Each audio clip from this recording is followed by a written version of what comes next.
Minds.com posted a daily reminder that words are not violence. I reposted it saying that I quite agree. I got some flack for that, and by the way, I not only don't mind flack, I quite enjoy it, especially when people are using reason and logic. They're not just emotionally driven, and they're responding back with really good things. And in fact, I want to steelman the argument of the opposing side that words can actually be seen as violence. But before I get to that point, what I really have to do is steelman my own argument so you understand the process. So let's get into it. Words can be violent, and speech can be physically violent because it causes stress in the listener, and as a result, stress can be a physiological change. I vehemently disagree with these people, but I want to. I'm going to reverse that. I'm going to say, well, they're absolutely right, but there's a big but here, and this is a technical problem, methodological problem with the research. So let's say that I think you're wrong about something. Maybe you're a family member of mine, eh? And I think you're wrong about this. And when I mean wrong, I think if you keep doing this, bad things are going to happen to you or the people that you love. That's what wrong means. Yeah. Okay, so we have a stressful conversation about this, and it's bloody stressful. You're prepared for a fight, so you're in emergency preparation mode, and maybe like it's just too much. And so the idea that the interchange of opinions can be stressful, even to the point of harm, is absolutely correct. But what about the consequences of not having those conversations? So one of the first things that I read as a rebuttal to words are not violence, and my idea that there is a reason why we make distinctions. A spark is not a flame, but it can lead to one. Not all sparks lead to flames. A child is not an adult. They're an adult in the making, and if you don't impede its progress, it will become an adult. But a child is not an adult. There's a reason why we have these words. However, I had somebody say to me that words are very powerful. They're like magic. I agree. I've made episodes on this. Words are exceedingly powerful, which will eventually play into my steelmanning the opposing side of where I've stood for quite some time on words are violent. Are they really? The idea that words are so powerful that they can incite violence. To me, I said, okay, I agree that words can incite violence. But if you are arguing the point that I made, the point that I made is that words are not violence. They can lead to violence, but that's a whole different sentence. I would have said that sentence had I meant that if I would have said words cannot lead to violence or words do not lead to violence, that would have been appropriate for this rebuttal. Because in the same way that buying the last pack of cigarettes while an angry person down on their luck who has a knife in their pocket and they're so pissed off they're ready to use it, and you bought the last pack of cigarettes, that can lead to violence. Is that an act of violence? Hey, I'd like that pack of cigarettes. And this guy's like, actually, man, I really want that last pack of cigarettes. I really need it. And this guy says, well, I'm sorry, bud, but these are my cigarettes. I'm in line first. Is that violence? Okay, maybe that's a shitty example. Let's go to another one. Another example is if you could say that words incite violence by their very nature, that words will incite violence. Where do we place the responsibility? On the person that says the words but does not physically violate somebody? Or the person who was incited by those words into violence? Whose responsibility is it? You may say both, and there is a case to be had there. Again, this will play into my steelmanning the opposing side. It may be relevant to say that both are the problem. The person who incites the violence by words and the person who takes that incitement and turns it into physical action. It's obvious that if somebody says, hey, go over there and kill that person, why? Well, because that person's a bad person. That's all you need to know. Go over there and kill that person. And you go and do it. Who's the most responsible? I would imagine in this specific case, you would say it's the person who decided to turn the words into actions. That's a really important point. However, I'm going to give you a clue of how I'm going to steel man this argument. If you didn't just say it that stupidly, but you sat somebody down and you said, yeah, you know that one case of that missing child? Remember? They found out what happened. That child was brutally raped and then murdered and then strung up somewhere for the parents to find. And the person listening is, oh my God, yeah, I know. And worst thing, don't look, but the guy who did it is standing right over there. We should call the cops. No. The cops are just going to arrest him. They're just going to put him in jail, and he has a chance of getting right back out because maybe there's not enough evidence. We can't just let this go. And the guy's like, oh my God, I guess maybe you're right. I know. Yo, dude, I have this knife. Hold on to it for a second. I'm going to go over there and confront the guy. I want you to stand right behind me. And if this guy does anything, like makes a move or anything like that, I want you to go and stab him just to protect me. And that guy's like, oh, yeah, okay. Remember, this kid was raped, murdered, and then strung up in front of the parents. Oh my God, yeah, I know, I have a 3-year-old kid. Okay, give me the knife. I'll follow behind you. I'll protect you. And then you go up to the guy who's nobody. And the first person, the one who's inciting it with words,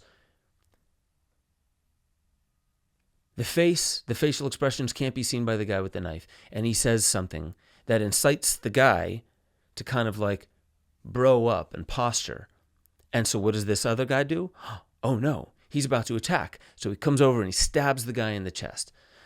The guy who got stabbed did nothing but kind of bro up and posture. Maybe his ego was hurt that this guy was starting shit out of nowhere.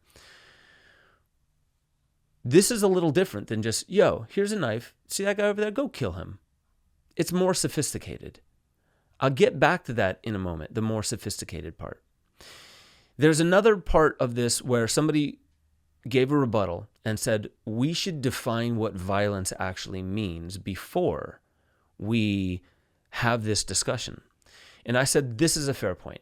This is a fair point because you really do need to know not just what the textbook definition is, but the colloquial definition. And then we need to come to some kind of consensus on what definition are we using in this particular word or sentence. To me, violence is when you violate the bodily autonomy of somebody else. And there's a nuance to this, but let me stick with this. Violence is punching somebody in the face. A threat is saying, I'm going to punch you in the face in 5 seconds. Are those words violence? Did you interrupt or did you violate somebody's bodily autonomy by saying, I'm going to punch you in the face? You could maybe argue that the words hit their ears, right? But you could say that then nature is violent towards me because I have to listen to it.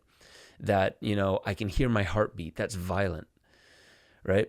Okay, so there's one part. I do not believe that words in and of themselves are physically violating to your bodily autonomy like a punch to the face is. Even if I say I'm going to punch you in the face in 5 seconds, it's not the same as punching you in the face.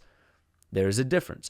So are we talking about physical violence or verbal violence? Because then really that's just coming up with a new category, like verbal violence. Or silence is violence. Not saying anything is violence. Because then you have this whole rest of the process. I'm going to get to this article that I found on The Hill, and most people don't like The Hill because it's right-leaning.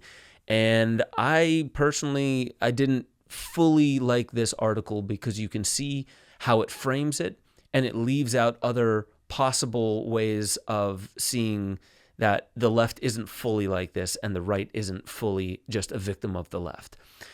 I am going to get into this, but I want to stick on this point for a little bit. If I were to say, I'm going to punch you in the face in 5 seconds, and the person that I'm saying it to is trying to get away, and I step in their way so they can't get away, I haven't touched them yet, but I'm not letting them leave, and the 5 seconds is starting to wind up.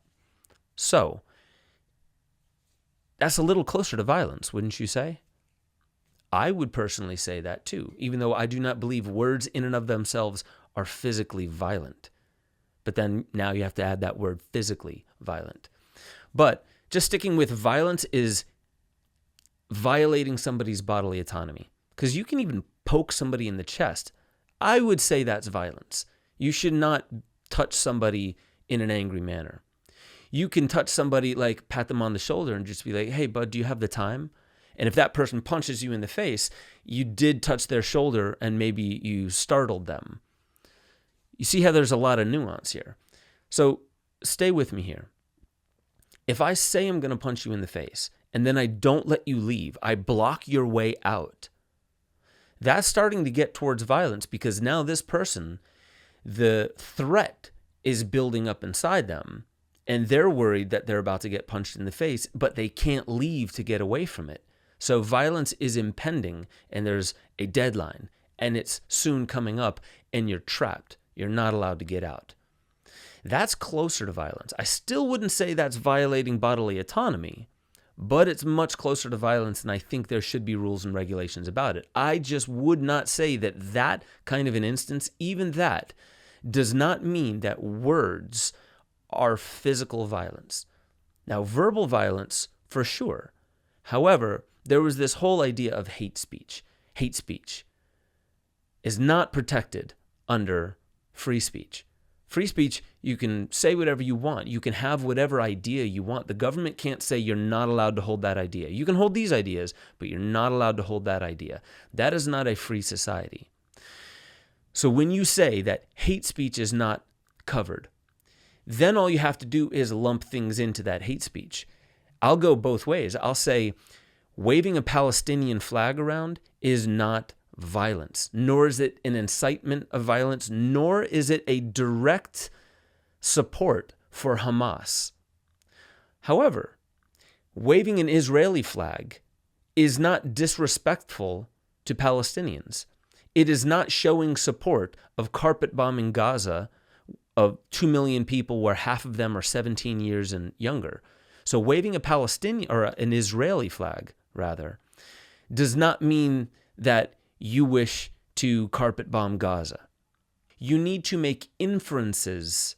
You need to go through a side process, a subconscious process that is not even visible to other people, or audible to other people, in order to be like, you know what, but I think what he means is this. Therefore, I'm convinced that what he means is this. In the same way that David Icke, when he started saying that our, like the royal family are shape-shifting reptilian people. Now he calls them interdimensionals, but stay with me here.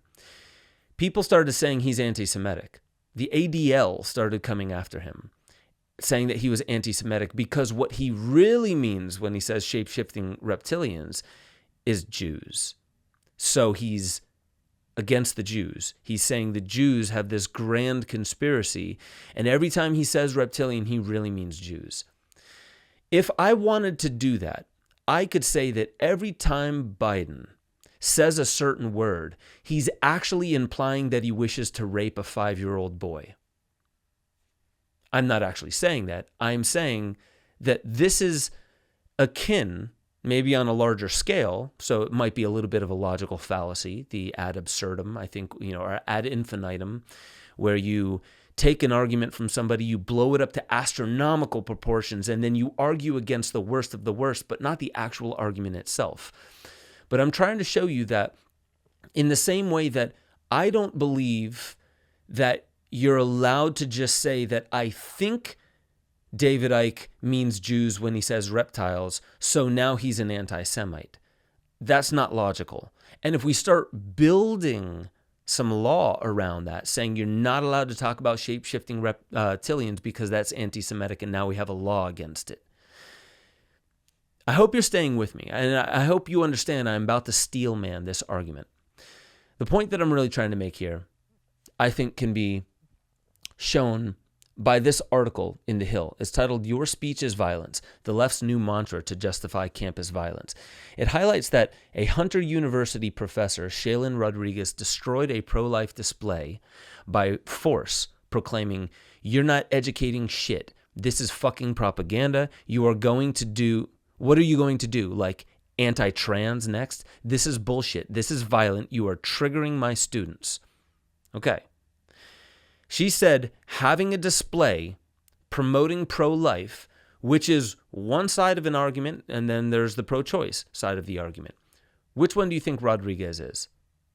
Okay, pro-choice. She doesn't like pro-life. So if you stick up for an idea like pro-life, that we should not abort fetuses, that is violence. That it must mean that you're anti-trans. It must mean that you are using propaganda. However, if it was a pro-choice sign, do you think she would have done the same thing? This is propaganda. This is fucking bullshit. Are you going to do anti-trans next? You're triggering my students. This is literal violence. We really need to get down to the root of what we're talking about. Because, by the way, Shailene Rodriguez held a machete to a reporter's neck and said she was going to chop him up, and then chased reporters down the road with a machete. She was fired for this, and then she started attacking the university for, capitulating to right-wing, anti-Semitic, misogynist bigots. Those words are very violent. And in fact, she trashed the pro-life display. That's closer to violence than just having a pro-life display. You can walk away if you want. It's not blocking you. It's not saying you need to listen to my ideas on pro-life. I'm not going to let you leave. And if you try to leave, I'm going to harm you. That would have been closer, much, much closer to violence. Okay. Last thing I want to say is, here's my steel man for the argument. Imagine when I gave that example of, hey, go over there and kill that person. Use this knife. Just go kill that person over there. That's probably not going to work. But the other one is a lot closer to possibly working. You make this elaborate story. You convince this person that this is the framing of the situation. And then you cause this person to unwittingly harm somebody in a way that they otherwise would not have had it not been for your words. That's important. That's a very important distinction. Because in a world where AI, propaganda is already causing for people to join the military and go kill people that you've never met because of a story. That's propaganda. So if words are violence, who's the worst perpetrator of it?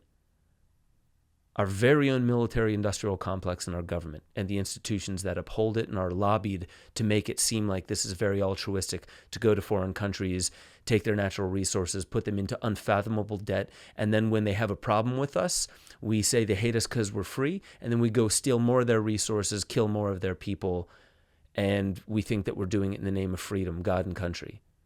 That's ridiculous. So, imagine AI, like chatbots, getting better and better and better and better at neuro-linguistic programming, at propaganda, at inciting violence. At that point, are words violence? I think there do need to be rules and laws that start looking deeper into this nuance between words and violence. I'm not going to say I've fully changed my stance, but I see the writing on the wall, and I see that it is important that the people who challenged me on my Instagram post, I see that it's beautiful they did it, because I needed to ponder what I was talking about a little bit more in order for me to see a deeper depth. So for those of you who challenged me, I love you. Thank you. And the last thing that I really want to talk about is this balance between who's accountable for what. There is this idea, especially among those who are defending off what seems to be like an irrational argument, such as all white people, especially those who are straight, and especially those who are men, should feel guilt because of what has happened in the past with slavery, with all the privilege that straight, white, especially males, get to swim in just because we're straight, white males. We don't have to deal with the scourges of being a woman and being turned down for a job, being of different skin color and being whatever, turned down for a job, being have violence enacted upon us simply because of that. The same with our ideology, what religion we choose to be a part of. Another ideology is if we feel like we were born into the wrong body.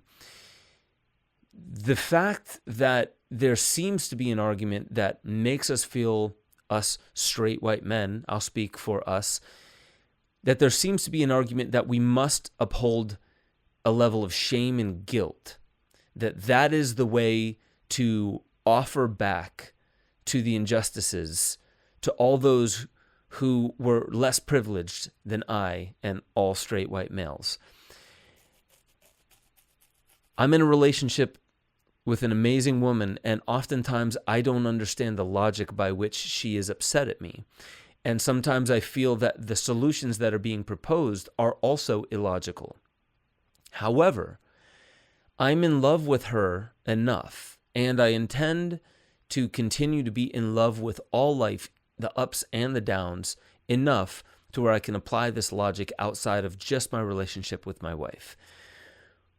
Where I love her enough that I accept the fact that even if the solution that was proposed is not the one that I feel would come genuinely from my heart, I still understand that a gesture could be due.